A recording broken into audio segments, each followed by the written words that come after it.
Reservation అయిపోయింది అంటాడు, 2 బస్సులు అయిపోయింది అంటాడు. ఇంకా బస్సులే లేకుంటే మేము ఎలా పోవాలి? ఇప్పుడు ఆడిపోయి అడిగితే లేవని అని చెప్తాడు. మీరు ఏ ఊరు నుంచి వచ్చినాడు అక్కడ లేదంటాడు. అక్కడ డిపోలో మమ్మల్ని ఇక్కడ ఇచ్చినాడు. ఇడిచించాట మేమేమే అడగల్లా, ఇడిచించాట కదా అడగల్లా.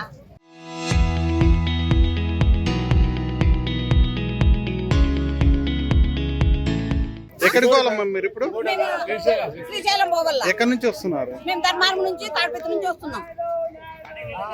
అక్కడంతా ఇడుస్తున్నారు. ఇప్పుడు ఈ నుంచి ఇడుచుకోకుండా ఈ మొత్తం లేవని చెప్తున్నాడు. ఇంకా మేమేం చెప్పాలా? పెద్దవాళ్ళతోటి ముసలితో చాలా ఇబ్బంది పడుతున్నాం. శ్రీశైలం బస్సు కంపల్సరీగా పెట్టాలి. డిపో మేనేజర్ వారిని మాకు సహకరించాలి. ప్రజలకు ఇబ్బంది లేకుండా చేయాలి. డిపో మేనేజర్ గారు ఎవరైనా సరే ప్రతి ఒక్కరు కూడా ఇప్పుడు వస్తున్నాయి కదా బస్సులు ఉన్నాయి కదా, అన్ని ఫిలప్ అయి వస్తున్నాయి. ఖాళీ లేవు, కనీసం బస్సు కూడా వాళ్ళ టికెట్లు ఖాళీ లేదు. స్టాండింగ్ చేస్తామన్నా కూడా వద్దంటున్నారు. కనీసం దోరణాల దాకా వెళ్తామన్నా కూడా మాకు వద్దంటున్నారు. గొడవ పెట్టుకుంటున్నారు, కండక్టర్ గొడవ పెట్టుకుంటున్నారు. నుంచి బస్సు లేదంట అన్న.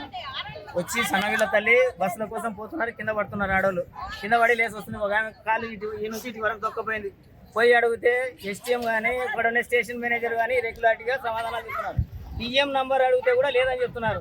దయచేసి శ్రీశైల క్షేత్రానికి ఆత్మకూరు తాలూకాలో ఉన్న ఆత్మకూరు డిపో వాళ్ళే శ్రీశైలానికి బస్సులు నడపవాలి.